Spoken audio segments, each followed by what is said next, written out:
My guest today is Steve Hollis. Steve is a graduate of Lamar County High School in Vernon, Alabama. He lives down the road where the old school bus used to park, and he attended Mississippi State University and Belmont College, and he is now a solutions architect at Media Junction. We'll find out what that is in a few minutes. And I believe Steve is one of the best examples I know of a student that could have been successful regardless of any obstacles placed in his way, regardless of where he went to school, and unhindered by geography or by station. So welcome, Steve, and thanks for being here today. It's great to see you after all these years, and thank you for having me. It's a pleasure. Well, my pleasure. Now, first of all, you need to tell me what a solutions architect is and what kind of training do you need to be one?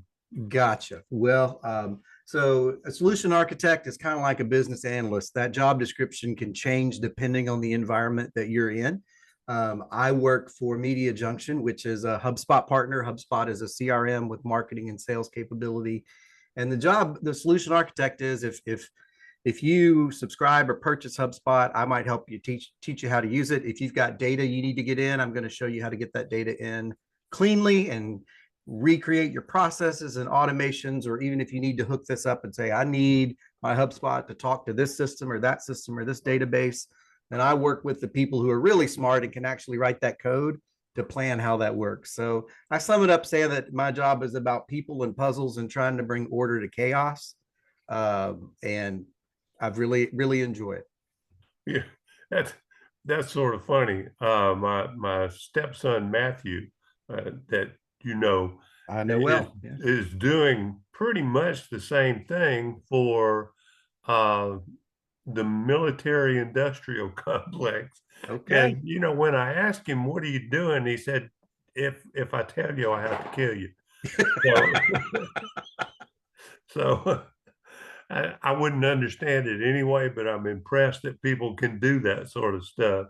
Now, tell me about your educational journey after high school. Well, I went to Mississippi State University where I majored in biology. Back then, I thought I was going to be the next Frank Buck. For all of your younger listeners, Frank Buck in the 20s and 30s, 1920s and 30s, right? Used to go around the world and he would call the zoos up and saying, I'm going to Africa. What do you need? And he would catch them and bring them back alive. And I was fascinated with those stories as a kid. So I thought I was going to be a zookeeper or that kind of thing. And did my undergrad there and started my master's there, and then got about a semester in and just realized this wasn't where I was supposed to be. It was one of those moments where it's like, okay, I should have listened to this little voice about 6 months ago. It was whispering then, and now it's kind of shouting. So I kind of picked up and moved to Nashville with 2 weeks worth of clothes, and my resume didn't really have a plan. I had an old roommate whose couch I could sleep on for a few weeks, and I moved here. And I just asked him, well, let me back up a little, because when I was in grad school, I was on a teaching assistantship. Yeah. And I think part of that discovery was I realized I liked teaching the labs a lot more than I liked sitting in the library doing the research. Yeah. And I enjoyed that, and I had fun with that. So I asked that roommate, do you think I could get a job teaching without an education degree? And he said yes. And I said, can I sleep on your couch? And he said yes. So I moved to Nashville, and I started substitute teaching. And so I got some experience there substituting in a couple of local private schools here. The way it's kind of structured in Tennessee, it's hard to get in the public school system without an education degree or background. So I started substituting, and I made it a point to not just be a body in the room. Once a sub started, when they found out I had some classroom management skills and I didn't just show the movie like a lot of subs do, I started getting requested. I started getting booked more by subs. And then I said, hey, I think I want to do this. Would you let me try to keep going with your lesson plan? Would you tell me what you're going to cover and let me try it?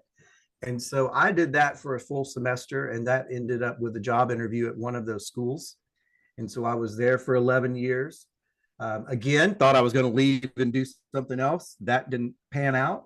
pivoted and went to work at one of the rival schools for another 12 years. And as God has his sense of humor, my son is a junior at those two schools' biggest rivalries now. And if you told me 23 years ago that my son was going to be at the school, I'd be like, no, he's not.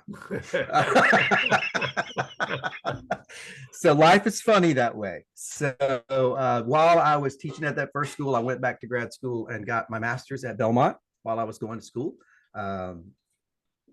Yeah, and so that's kind of my story. You know, you mentioned going to the library and doing research, and now that's sort of a foreign statement to a lot of people because nobody does research in the library anymore. You might go there to study because it's relatively quiet, but you can find on the internet anything and more that you can find in a library, and probably easier too. Yeah. Good and bad. Yeah. And I think I'm looking back now, this is a realization I'm just now having talking about this, because you don't talk about that much, right? Yeah. Like, I don't think it was the research that bothers me. I think that the program I was in, I didn't have a lot of guidance. And so I was just told, just go research. And I'm like, that's for someone like me, that's too big of a world. I need you to narrow it down because I'll fall down the rabbit hole and waste my time over here. It's easy to do, isn't it? It is. Yeah, it is. that's right. Well, now, how did you handle student issues in class? Well, I think at first, and I was a young teacher walking in, and I've always been a little younger looking. I joked that my first year teaching, I was in the high school, and an elementary school teacher actually stopped me for my hall pass one afternoon. That's right. Because she thought I was a senior. I think it took, I've come to learn that I think your first 3 to 4 years of doing anything new, I call the rookie years. That's when you're going to make your mistakes. And it's not until year 3 or 4 that you finally feel like, okay, I kind of think I know what I'm doing. I made a lot of mistakes. I was too sarcastic. I was too authoritarian. I was too, my way or the highway. Yep. And the first few years were rough. Now, to the other side of that, when you put a brand new teacher, my first year, I taught freshmen 3 times a day. Science, math, and study hall. And I think that was the kind of my baptism by fire. They were behind the scenes going, let's see if this Steve guy's going to be a lifer or not. And, throw me to the wolves. But I did. Sure. I enjoyed it. And when I think that the one thing I've taken away from teaching that has served me well today is you've got to start with the person. You've got to start with the person. And when I started seeing my students as, I don't even say children, but and I don't even say people as I was dehumanizing them, but letting them have their voice, letting them have some agency, and letting them know that their voices mattered instead of me coming in trying to rule my kingdom. As one teacher said, I needed to change to being a guide on the side rather than a sage on the stage. Yeah. It wasn't about me. It was about me leading them to what I wanted to teach them. And that's a difficult concept to learn. It is. It is. It was trial and error for me, and I still fall into that trap sometimes. Well, everybody does. I always said it took me 3 years to figure out what I didn't know when I started teaching. And I had a friend of mine that he said his first month he spent teaching, he very nearly got into his car and drove back to the university and demanded his money back. But it's not what they teach you in education classes. And of course, not going through those education classes, you didn't have any bad habits to unlearn. Now, sometimes we create our own, but right. Now, there you go. There you go. So, what did you like about teaching and what drove you nuts? I really enjoyed the light bulb moments. I enjoyed the relationships that I had, not only with my students, but with their families, I was very fortunate in my over 2 decades of teaching to either officiate or co-officiate 3 weddings, and they were all students that started dating in my class. That's great. One of those is my dentist. today, right? So being in it long enough to see that progression and have those relationships that still still persist to this day, after Yeah. 26, 27 years ago.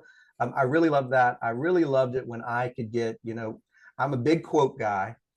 And one of my favorite quotes is by an author named G.K. Chesterton. And he says, there are no boring subjects. There are only bored students. And Yeah, so that's I right. kind of took the mindset of, if you're bored with biology, that's one thing. If I'm boring you with biology, then I'm failing, because biology is not boring. Yeah. And once I kind of tried to make that association there, I really loved it when I could get kids who cared nothing about the class coming in to get excited about something. What I didn't, I mean, it was always another teacher that reminds me a lot of you. He gave me a phrase one time. And actually one of my college professors, one was said to me and one was said around me. The two phrases that I think sum it up is, I had a professor in college ask me one time, why don't your test scores reflect your intelligence? Because he was calling me out for goofing off is what he was Yeah. doing. Pretty But he much. said that in such a way that made me stop and go, oh, okay. Let me think about this. And then the other phrase that you got to say with love. You don't say it in a condescending way, but there's something about the stench of rotting potential that I that like that. yeah, it's just the kid. Now I've learned too that sometimes, I don't want to put this blanket statement, sometimes I've learned that if a kid is not putting forth what you think is the best effort, there may be a real reason behind it. Like I've come to a new understanding with things like anxiety and stuff that can cause this shutdown. I'm not talking about that. I'm talking about the kid that thought, I got better things to do with my time. Right. I'm just not going to do this. That was the kind, I think, that really kind of, yeah, griped a little at me a little bit. I think some other is, in various places you have various programs and things, and there are times it's not just coaches, it could be play directors, it could be anything that get a little possessive. They think of them as their kids. And then Yeah. I've had so many conversations with kids who felt like they were trapped in a sport they really didn't enjoy, or an extracurricular activity, because they didn't want to disappoint people, Right. or they were trapped there because they were really good and they didn't want to let the team down. That was some of the inner stuff that kind of got to me. It's like, oh man. And during that time, I spent 10 years off and on as a youth pastor. So I always had that hat on too, of looking at that person. And I think that kind of influenced some of that viewpoint of, no, wait a minute, let's put of course they're falling asleep in your class. They were at practice till 9 and then they did homework till 1. Like, if That's right. you want them to be here at 7:30, bright and chipper, that's not going to happen. Well, it's funny you should So mention yeah. that youth pastor thing. That I've always felt that part of a teacher's job is to be a counselor and a guide and a pastor in a lot of ways, especially in a small town where Yep. you know, it, like it or not, church is a big, big thing in small town. It took me a couple of months to figure out why nobody was coming to band practice on Wednesday night. Right. Yeah. Right. No, right. Right. I mean, that town, the most of the stores closed at 12 noon on Wednesday because of church That's exactly Wednesday right. night. And And that was then in the 90s. In the 2000s, it still did sure. that. And then they And would open on Saturdays because that's when most of the farmers could come to town. that's right. That's right. But Well, but I 100% agree with you, and I hope I don't embarrass you, but you were that for me. Like well, thanks. you were, I'll tell your listeners what I told you, that outside of my dad and an uncle that was like a grandfather, this man was probably one of the biggest influences on me throughout my formative and high school years, and I'm eternally grateful. Well, that's So, nice to hear. Thank you. Now tell me about the differences in the students you went to school with and the students you taught.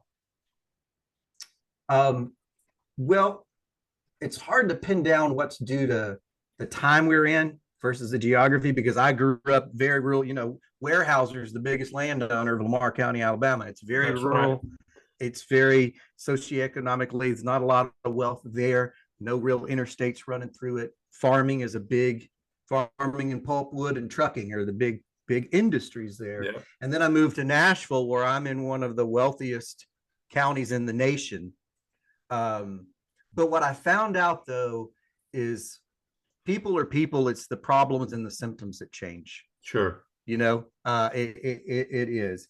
I will say that I think some early on, even from school to school, I think in one of my schools there was a lot more.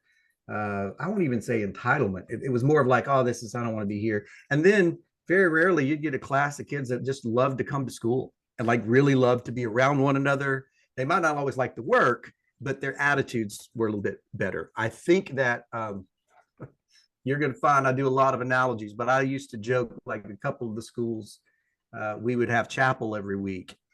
And I was reminded of the cartoon of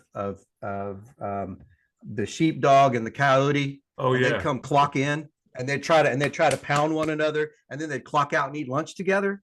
And then right when you clock back in, they'd take that same position up. I said, sometimes I feel like chapel's that lunch break where we all come together.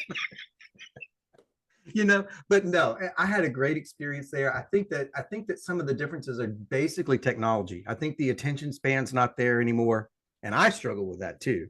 But then that goes into management, because I think that we're in that generation where, yeah, we like technology, we rely on it, but we weren't born into it.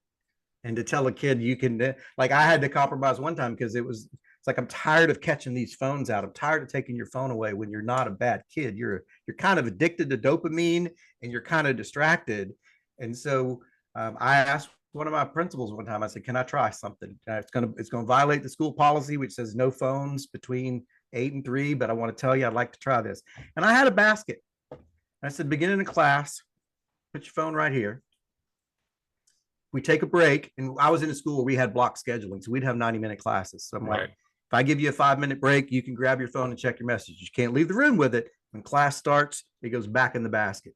If I end class early, I'll let you get it out, but but here's your end. You're not doing stuff you're not supposed to be doing on it. You're checking messages. That was one of the best classes as far as phone management that I ever taught, because they had some agency and they had some accountability, and they kind of understood where I was coming from, and it was a compromise. They felt heard rather than told. Well, I've about decided that we're missing a boat in education by not finding a way to use the technology that kids have in their hands every day. So our challenge, I think, is not how to get rid of phones, but our challenge is how can we make use of what they already have and be creative with the educational process there. And I don't know the answer. I just don't. I think you're exactly right. But if you go back and do some Googling, it takes a little to find, but if you find some of the educators in the early 20th century, when the pencil came out and they were trying to replace the chalkboards with the pencil, it was the same kind of thing. The pencil was never be good enough. It's, we need that slate. It's like everything new, right? Well, when I was you're right. We have to adjust. When I was in elementary school, our teachers would not let us use ink pens. And it was new technology. It was unproven. It was messy. We got it all over our shirts and our hands and everything else. And I understand why they didn't want to deal with it. But now I'm not so sure that ink pens are the sin they once were. Exactly. But anyway, I did happen to think the other day about my science and math teachers in junior high and high school. We do have a calculator with us at all times now. So we certainly do. We certainly do. Well, now, what is your educational theory that's based on MASH? Yeah, I was joking that I always said in my back pocket, and I don't even know if you call it a theory. I don't even know if it's a brainstorm. It might be like a light drizzle. But like I always enjoyed the TV comedies growing up in the 70s and 80s. I always liked MASH. And one day I had a couple of guys that it was early in my teaching. I didn't have some of these skills yet. And I just was having trouble getting them to pay attention. And it would be the old school stuff of like, hey, run over there to that telephone pole across the soccer field, count 100 staples and run back. Like I want to wear you out because you just can't sit still. And then I realized as I was watching an episode of MASH, I was like, that's Pearson McIntyre. Like they are so smart. They're bored. They're brilliant. I'm not doing enough to engage them. I'm not engaging them on a level where they're connecting. They were great kids. They were absolutely great kids, but they had trouble with that. And I think part of it is, they had their own kind of agenda, and it's not that they had a problem with authority, but that they might not agree. Pearson McIntyre didn't agree with the war. They didn't hate their commanding officers there in the camp. So that got me to thinking, like, I wonder if I could do some of these other roles. Like, who's Radar? Who's that quiet kid that sees stuff coming and tells everybody there's going to be a quiz, right? And who's Frank? Who's the one that's going to be following the rules to the T and be the one that says 5 minutes before class, you didn't take her homework, like that. And then I was thinking about, the two main colonels there, Blake and Potter. If you watch, Blake was very much kind of laid back and like, come on, guys, like we can't do this. And Potter would chew you a new one if he needed to, right? And much more stern. So my joking title, if I ever wrote a book, would be, Teaching According to MASH, know when to be Blake and when to be Potter. Like know when a kid needs support and know when they need tough love. And that's all I really got is that kind of theory, but maybe someday it'll make its way on the paper. That's pretty good. I like that. I also remember Potter's first scene on MASH after he was replacing Blake, when he drove in on his Jeep, and right outside the hospital, his Jeep died. So he got out, stood on the ground, opened the hood, pulled out his pistol and shot the engine because he was an old cavalry guy. That's right. And when your horse broke down, that's what you did. You put it out of its misery. That's right. I'm going to have to think about that one some more, how to tie that into education without shooting somebody. But that's right. That's right. Well, now, if as a solutions architect, you could pick out what you consider to be the primary issue with education, what would that be?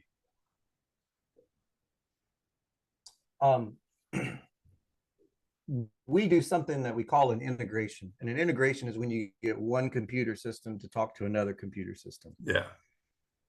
And we also, I don't do this as much, but we also, like my company does a lot of different things. One of the things it does is it builds web pages. We're very technical, but we also build very beautiful web design sites.